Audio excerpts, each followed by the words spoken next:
Great. Hi, everyone. Good afternoon, or as we had in the previous webinar, morning, evening, depending on where you are. I'm very excited to be speaking on the Africa Matters webinar, focusing on Africa's emerging youth boom.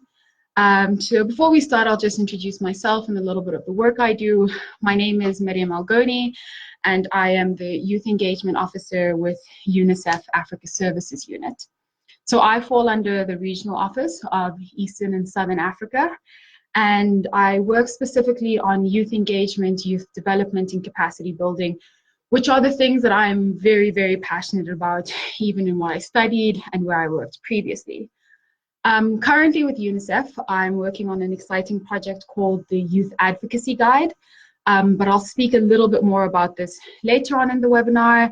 But basically, with UNICEF, there has been a shift on who and which areas of life we're focusing on.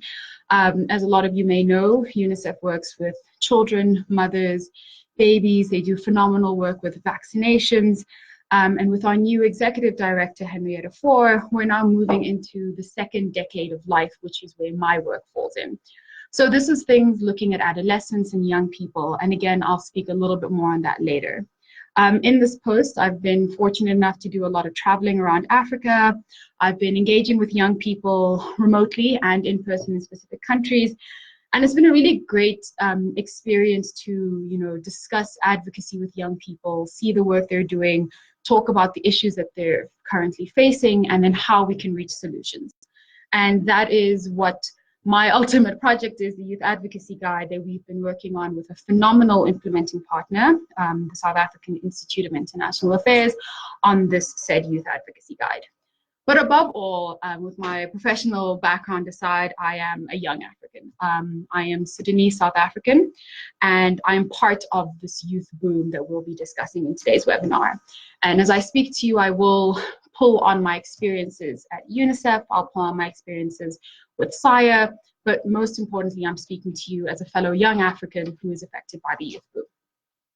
So while we talk about this topic, I think, simply put, because the African youth boom can be a little bit difficult, has some technical terms that I'll try to go over, but simply put, what we're saying is that the African population is increasing, right? We're experiencing a demographic shift that is unprecedented in scale and in swiftness. So what this means in layman's terms, and if this is the one thing you take away from the entire webinar, it's that we are going to have more Africans in the coming years, but most importantly, we're going to have more young Africans.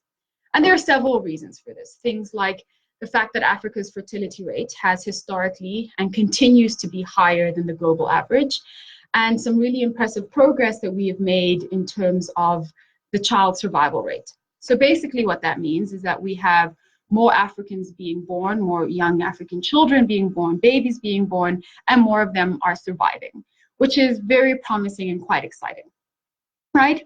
But what that means, and this is where the whole discussion comes up, is we're looking at what are these implications? What does it mean for Africa? Is this a good thing or a bad thing? So in layman's terms, that is the emerging youth boom. There's more of us, there are younger of us, and our pyramid is changing. But we'll talk into the specific context of that. So my journey personally on this topic started with something called the UNICEF Generation 2030 report. And I'll share this with the Africa Matters team, and you can simply look it up online. And I'm going to reference the report quite a bit in this webinar because the data and the statistics and the findings that were put in this report speak a lot about this youth boom. The initial report was launched in August of 2014, and there was a second report launched in November of 2017, Gen 2030 2.0.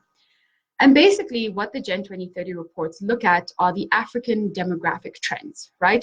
It looks at future projections, future estimates of what's going to happen to this demographic. It analyzes the implications of these demographic shifts, and it looks at what specific policy recommendations would be best and in the best interest of Africa.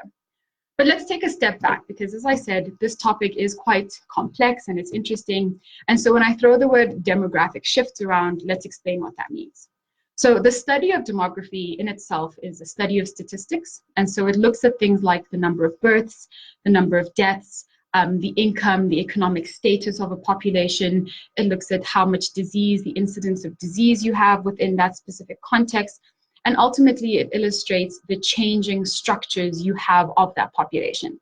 So when I talk about the demographic trends in Africa, I'm talking about how the population is changing and what is affecting that change, right? So that is what Gen 2030 looked at. What's very important to state in the beginning of this webinar is that while we may have these trends, and it's a lot of very interesting data, the actual occurrence of these trends may differ from these projections, right? And that's an obvious thing. In all statistics, these are all just estimates.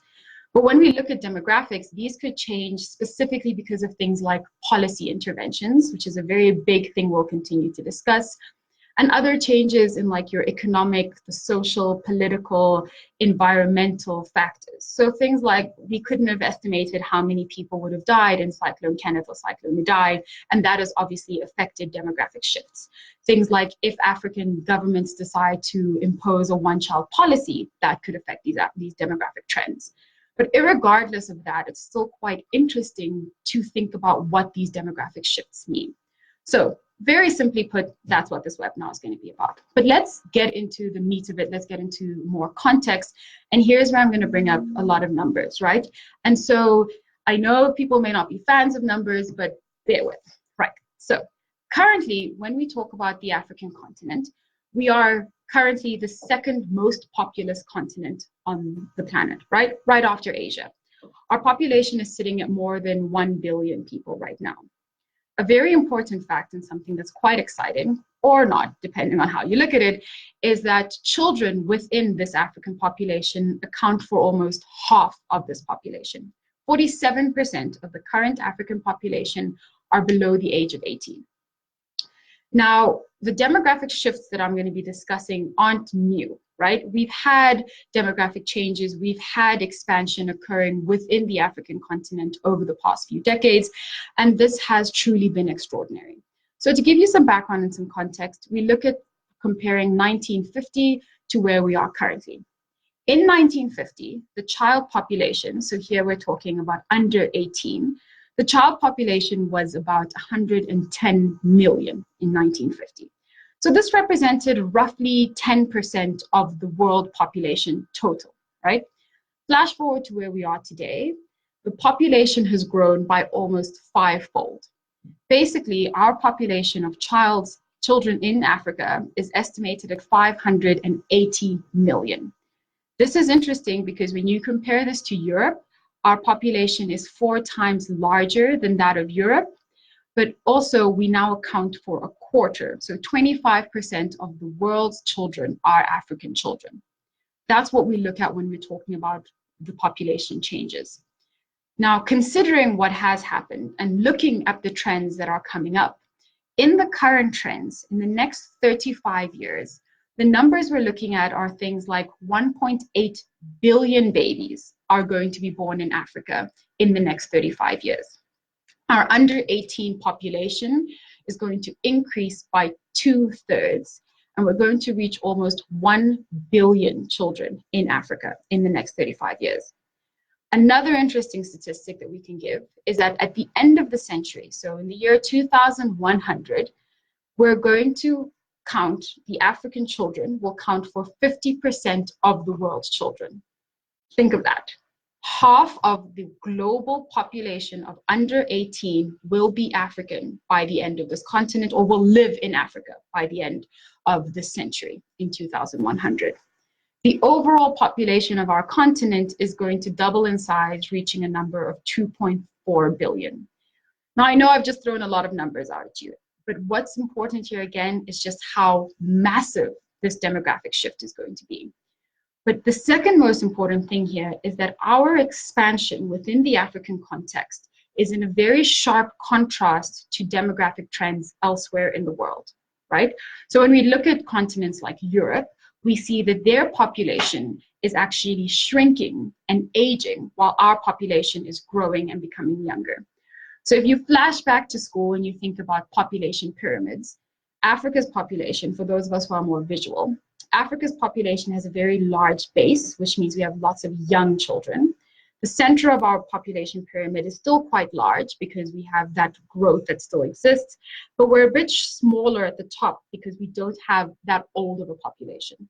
As opposed to places within Europe, or for example, Japan, they have a thinner base because they have less young people, and then their pyramid gets bigger as you grow, which means they have an aging population. Now, that is a very important thing you need to remember when we discuss the implications, because having a younger population is very important for the African continent. It says we have bad disconnected. I don't know. Oh, still connected. Mm. Okay, it will. I'm sorry. Should still. Yeah, I think it will fix itself. Maybe also check on the side. I'll look at it. If it's still going. Every single social. Yeah, no, we're not connected here.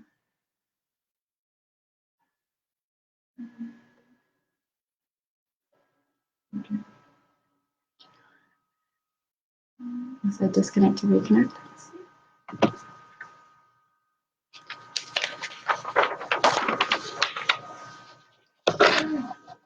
What is happening, internet?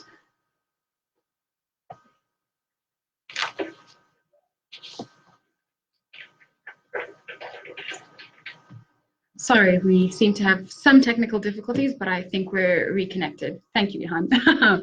Great, so let's break it down regionally, because we're talking about Africa as a whole, but it's quite interesting for you to see how this breaks up within the continent. Most notably, Eastern and Western Africa are going to be the two regions that are going to experience the greatest shift when it comes to this demographic trends, right? Overall, when we look at the population of these two regions, in 1950, again, so we keep the comparison, in 1950, East Africa and West Africa each had a population of just under 100 million, right?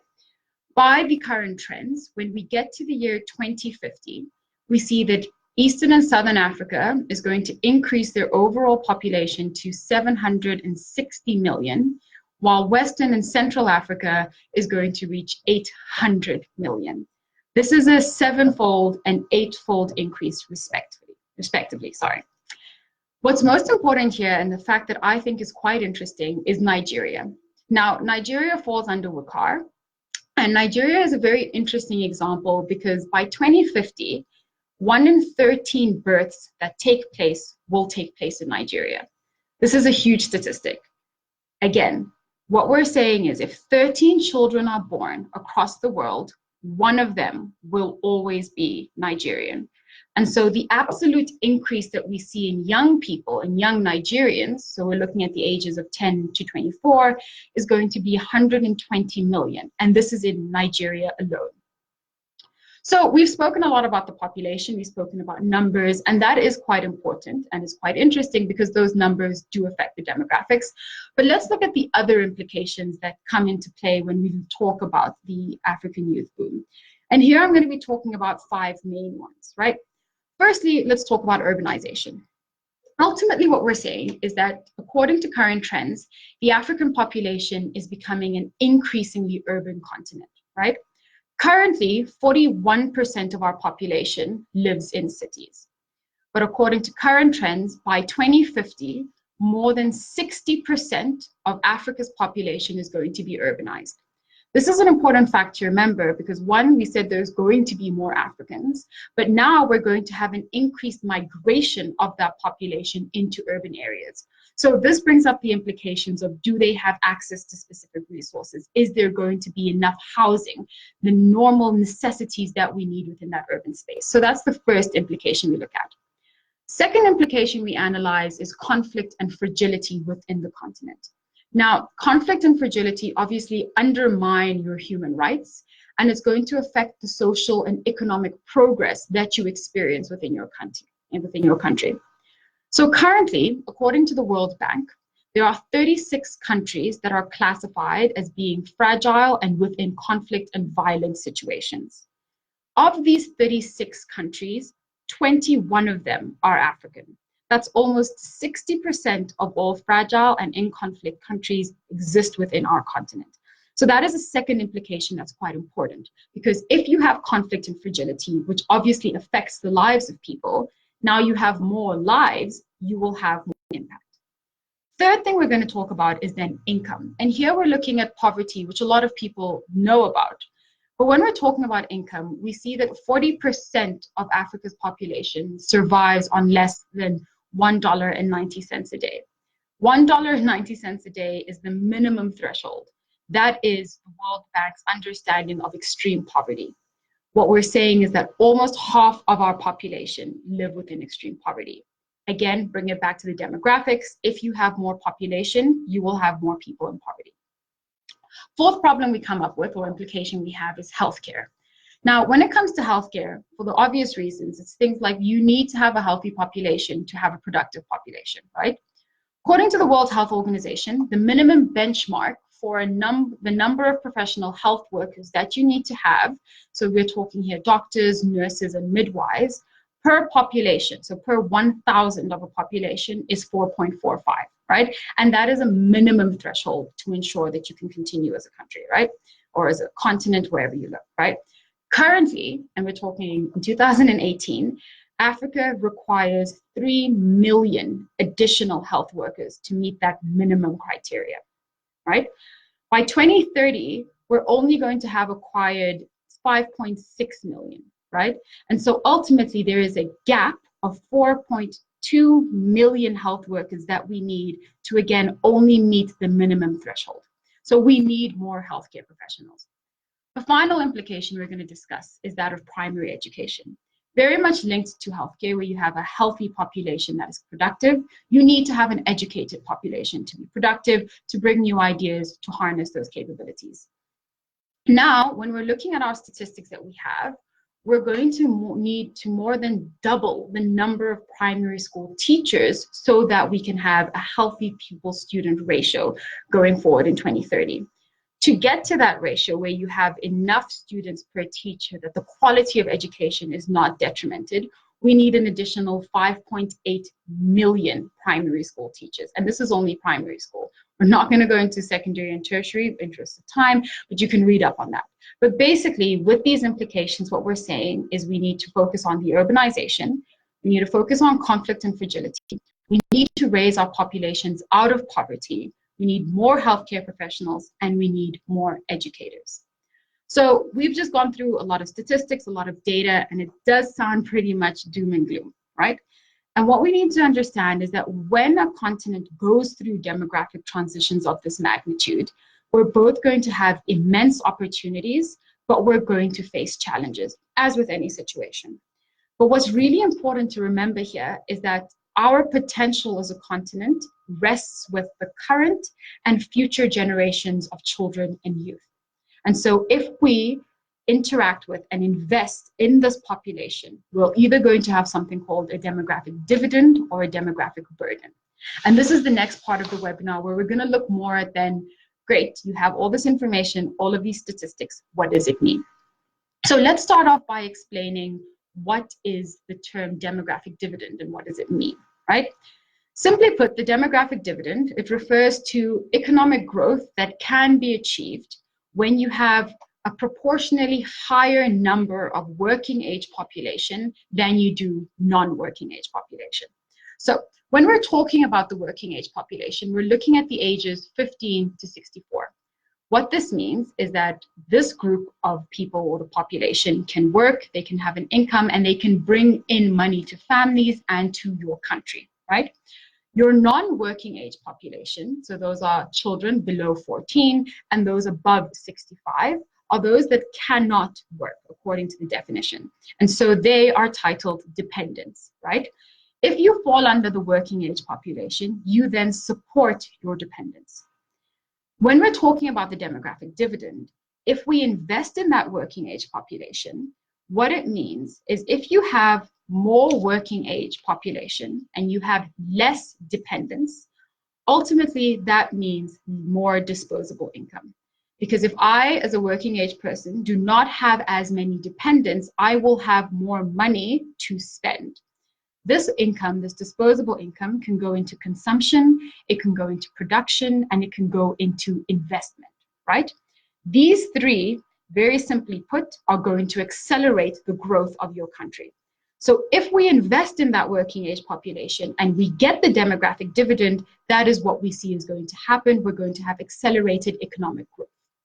Now, all of this is really important, and why it links to what we've been discussing is you need to remember that all of the statistics and those numbers we threw around in the beginning of the webinar, that rapidly increasing child and youth population is soon going to constitute Africa's working age population. So when we're saying those numbers of billions of children that are coming into the continent, they will transition into that working age. What that means in the dividend is if they are invested in and empowered, they will have more disposable income as we will have less dependence.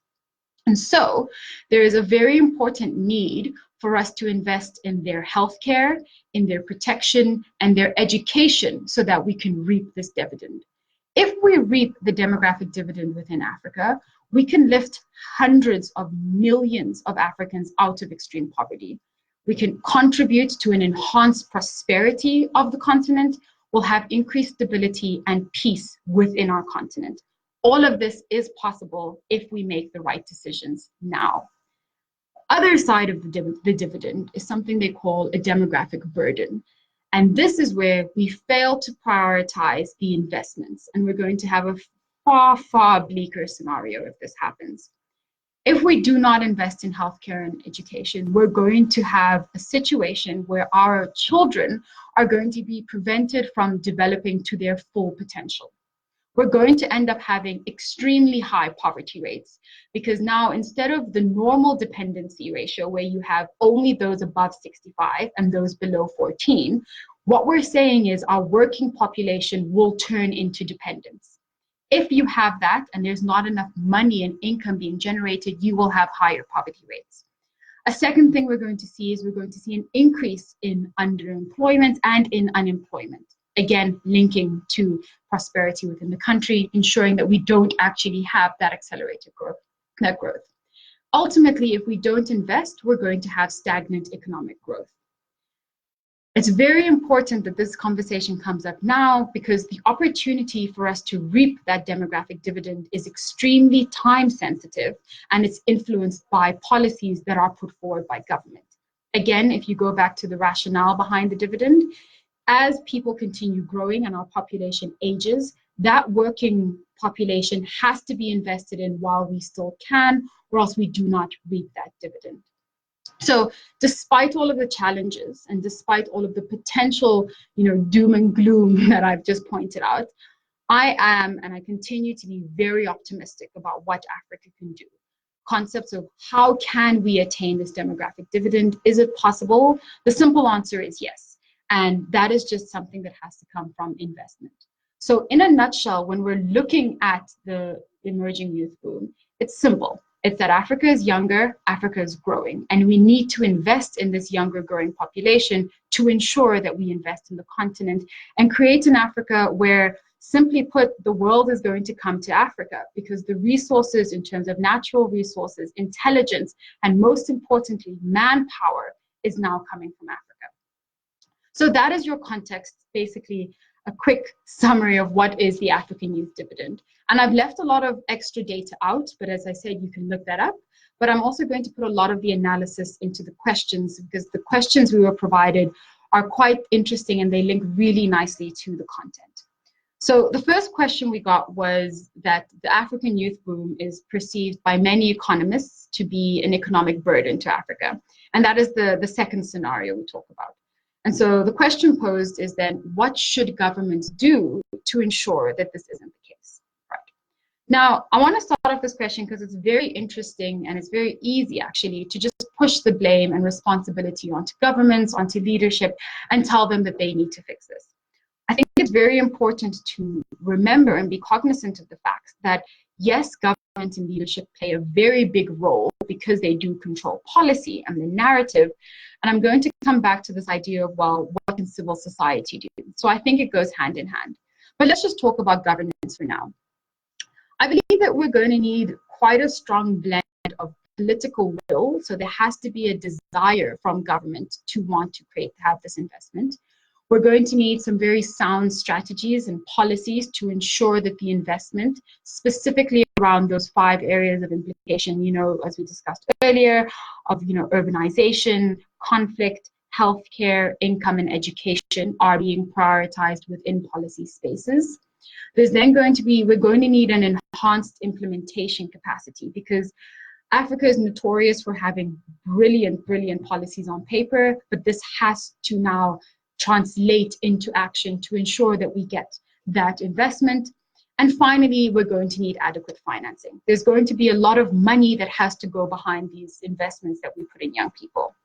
Hand in hand with all of that, we need to ensure that we have, one, good governance, but furthermore, we need to have budget transparency, because those two are exceptionally important to ensuring that all of the above and these investments are done. Specifically, though, if I had to say what should our governments be doing, one is maximizing the use of available resources. Africa is exceptionally resource rich, right? But over and above our domestic resources, we can and should be using international resources to increase our investment in African children and youth. So that's the first thing, is maximizing that use, making sure it's strategic and very efficient in the way that it's long-term maximization. The second thing we need to do is scale up our essential services. This comes down purely, again, to education and healthcare.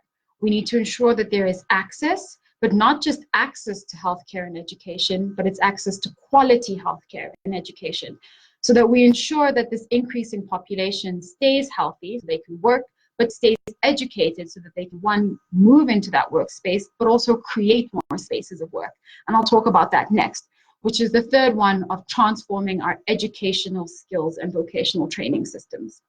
What's really important here is that the world is changing, not only in population, but with the 4th Industrial Revolution. And we hear about this a lot, right? But there has to be a way where we access technology as young Africans within our schooling systems. There is a need to strengthen the systems that currently exist, but also look at curriculum reform.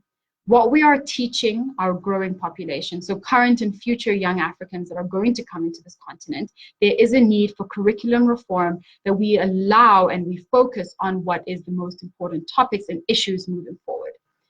When it comes to employment, we need to ensure that the employment opportunities that we give young people addresses the global rise of artificial intelligence and automation. Again, coming back to the 4th Industrial Revolution, when we have more technology, when we have machines doing a lot of the work that people are currently doing, we need to ensure that we stay one step ahead of that, but also empower our young people to fit into those spaces. Next on employment, and this is just something that's always thrown around, is the idea of entrepreneurship. So there is obviously a need to create more job opportunities. And while entrepreneurship is a very great example and a platform for young people to empower young people, I think we need to be very careful with that one, to ensure that we don't just simply throw that as a solution, but ensure that we give the solution with the support. Starting your own job, employing other young Africans is not as easy as it seems. And so we need to ensure that there is support put behind this. So that is our third one. And finally, I'd say the governments need to ensure that they protect children, African children, and women specifically, from violence, exploitation, and abuse. So here we're talking about harmful practices such as female genital mutilation, things like child marriage, things like not giving young girls access to menstrual health products, and ensuring that they are protected when it comes to those kind of health issues, right? Because if we do not protect that population, the mothers and the children, we cannot continue the growth and development of the increasing population. Most importantly, and this is something very passionate about, and I will claim bias on it, is that we need to empower girls and young women to ensure that they fully participate in their communities, in their workspaces, and in their political lives, right? There's a very big movement towards feminism to ensure that young women are heard, but this is exceptionally important that we, one, give young women the tools to enter these spaces, but then give them the space to do so. We also need to enhance access to culturally sensitive reproductive health services. And this one's important because we cannot simply throw a blanket solution of contraception, specifically in the African context where culture and tradition is so important. And so bridging the gap of ensuring that we give culturally sensitive information is quite important. So in a nutshell, I think that's what governments can do. It's a heavy burden for them to take on, but it's one that can be done if we have strategic planning and effective policies being put forward, but making sure that those policies are in fact implemented. Second question I got was then how and why should Africa's youth boom be harnessed by organizations and businesses? I'll start with businesses first because it's a bit simpler there. And to put it quite bluntly, it all comes down to money, right? If businesses specifically harness this youth dividend and this youth boom and then have that youth dividend, we're going to have a lot more income because we're going to have a larger workforce, right? And at the end of the day, businesses want to create profits. Profits are done when you have that workforce. Africa is going to be a huge potential ground for those businesses. And then when it comes to organizations, depending on how they're inclined, I mean, again, it could be for economic prosperity, the idea of strengthening the economy, but also specific organizations obviously want to empower girls, young women, want to empower employment, youth employment, capacity building. So again, it comes down to the fact that Africa is going to have more young people, and that potential is something that we should be jumping on. How they can do it? Primarily, it's supporting government work because, again, we do live in a trickle-down society where a lot of the policies will be set by government. Organizations and businesses come in by putting pressure on government to then fulfill those policies. Civil society comes in such a way where you question it. You ask, why has this not been done? When will this be completed, right? But even if that's not, then you create your own organizations or you support organizations who are working towards improving and ensuring that we reach that demographic dividend. Third question I got was then, what role should young Africans then play in contributing to the growth of the continent? And I really like this question because, as cheesy as it sounds, we talk a lot about statistics where 47% of Africa's population are children, but when we're looking at the future, 100% of them are going to be us. We are going to be this future. We are going to be reaping that demographic dividend. And so young people need to be proactive. There is going to be a very, very heavy need for us to question and interact with policies, because at the end of the day, these are the policies that are implemented into strategies that then affect the population. Things like challenging government. And there's been quite a big shift currently with the way young people are interacting, where initially people would call us apathetic, we don't care about governments, but that is clearly changing. So things like questioning governments, questioning leadership structures, and pushing for a more transformational governance, right? And here, I'm not specifically saying things like go super radical and say that we don't want anyone over the age of 50 in governance, right? What I do think is quite important and something, again, quite interested and passionate about is intergenerational dialogue, right? The idea that we have older leaders and older politicians, but that we put them so far away as these untouchable gems of wisdom, and then we contrast that with inexperienced young people who know nothing is quite dangerous. There has to be a meeting of the minds, because as much as we have older politicians, they are the ones who have experienced. We're currently experiencing being young people. If we can bring these two worlds together and transform governance and leadership, that is a big step forward in ensuring that we contribute to the growth of this continent. But finally, and this was something that was discussed before, is creating opportunities for yourself, and most importantly, creating opportunities for others, right? So things like collaborating with young people. I know in the past webinar, do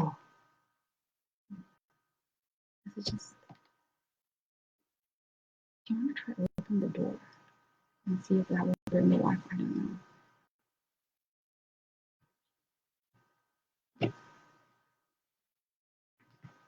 The internet seems to not be on our side today. Ironic, because the next point I'm going to talk about is using the platforms, using internet, using media, things that we have at our disposal to ensure that we speak about the demographic dividend and the changes that are happening in our population, but also to allow the conversations around that to continue.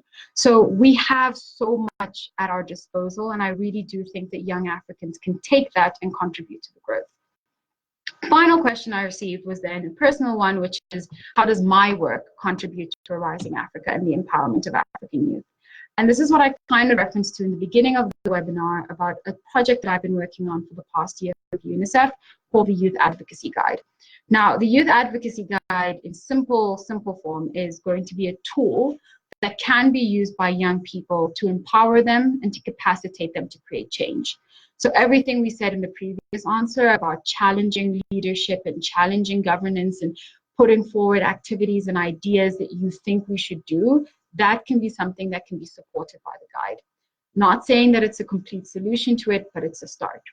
So the guide is something that we've been working on with our implementing partner, the South African Institute of International Affairs.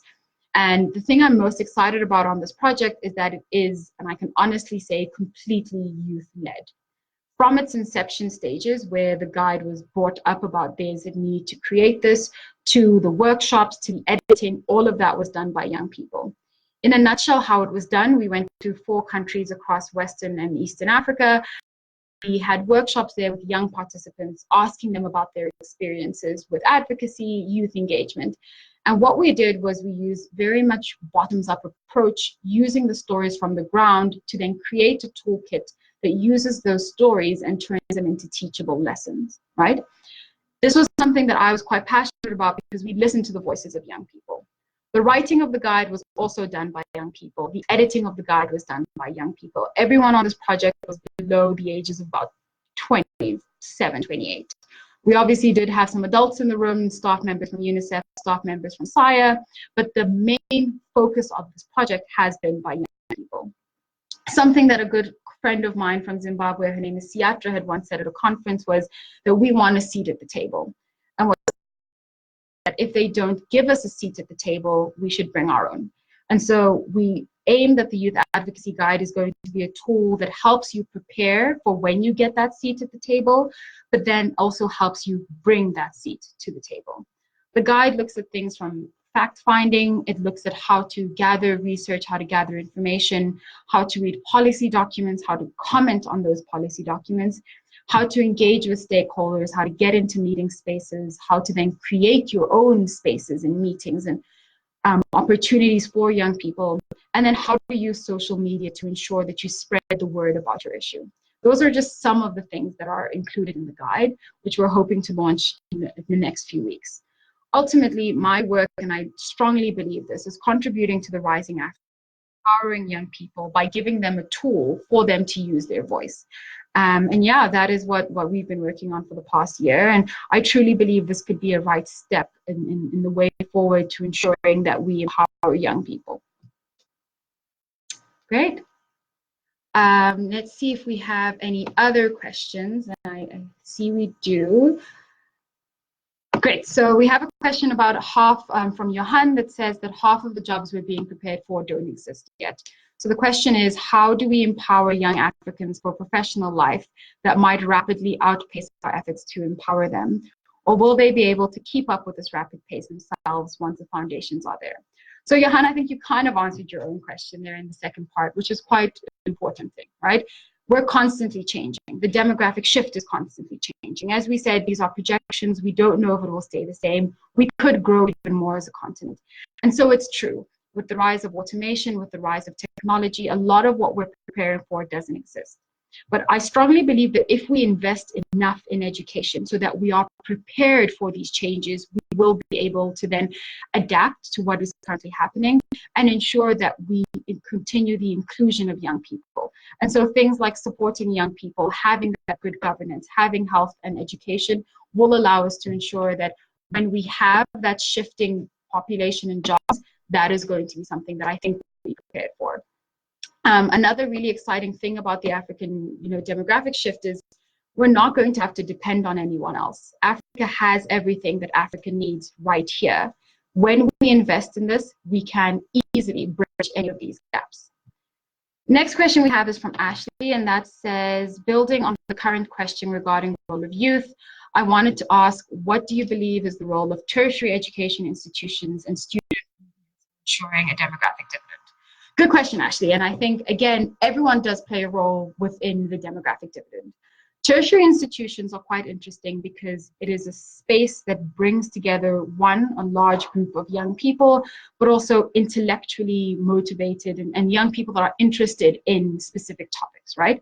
And so if you have a situation where we can mobilize student movements, we can mobilize tertiary education institutions, they can then do their bit to ensure that the demographic dividend is reached. So things like focusing on education, and we've seen this currently happening, more outreach programs from tertiary tertiary institutions to primary school. The idea of spreading the word, the idea of after you get your degree, that you simply don't just forget about it, but that you create opportunities for other young people. So I strongly believe that tertiary institutions and student movements have a very active and important role to play because of the way that they are positioned within society. And then next question would be, what work am I doing on the continent with UNICEF? Yeah, as I explained earlier, that is basically what we're doing. And the next phase of that is going to be looking at things like how we're now going to push the completed guide into different countries, empower UNICEF country offices to use them, but also empower external youth organizations to use that as well. To ensure that young people, whether or not you're within the UNICEF bubble, whether or not you're within formal education or not, you can still be impacted and the guide can reach you. Great. Next question we have is from Angelica, which says, how do we reverse or harness the powers that FDI currently has on the African continent? That's a very good, very, very good question. So when we look at foreign direct investment, I think currently the development space and the aid space, and when we're looking at things like investment within Africa, is that there has been a lot of power that has been held over Africans and over specific countries by singular companies because of the investment they have in the continent. What we're saying, and again, this all comes down to lots of ifs, if we invest in our population enough, we're going to have an Africa that I'm not saying completely blocks off borders or exists by itself, but an Africa that can get investment internally and doesn't necessarily have to look outwards to get it, but rather our insight can be turned inwards, right? So I do think there is power to FDI, obviously for international relations, the relationships you have with external countries when we're looking at diplomacy, that is very important. But FDI does bring in money to the country. As I said earlier in the webinar, is a big part of what we're going to need to ensure that the demographic dividend is harnessed is adequate financing, right? Right now, we may not necessarily have that financing, and so FDI could play a big role in that, but we need to be very careful and very strategic about the kind of money that we're taking in and how we're then using it. It's one thing to have FDI coming in, it's one thing to have investments in business coming in, but it needs to be very strategically placed in a way that it deals with the implications and the issues that we need to focus on for the demographic dividend. So I do think we don't necessarily have to reverse FDIs, but I think that there has to be a way that we harness it and channel it in a way that affects the demographic dividend in a way that will be positive. But as I said, I'm very hopeful that Africa is going to reach a stage where we don't need a lot of outside assistance. And instead, a lot of the world is going to be coming to Africa because we're going to have such a powerful population, because we're going to have such a strong economic standing. I think we're going to reach that point. Yeah, and I think should have answered all of them. Great. So I'd like to thank everyone for listening to me speak about the African youth boom for the past 40-odd minutes, but also to Africa Matters for having these webinars. I think it's a very important platform. These are very important issues. And if you take one thing away from this at the end of the day, is that we're younger, we're bigger, but that is so much potential. Regardless of what economists tell you, regardless of what you hear on the news, African youth are not a burden. We are a blessing. We just need to invest in ourselves and have our leaders invest in us, and Africa is going to reach new heights. So yeah, if you're ever interested in any of the work we're doing, feel free to look up any of UNICEF's work, or you can drop me a message. I'm here to make friends, but also collaborate with other young Africans who are passionate about our continent. So yeah, thank you.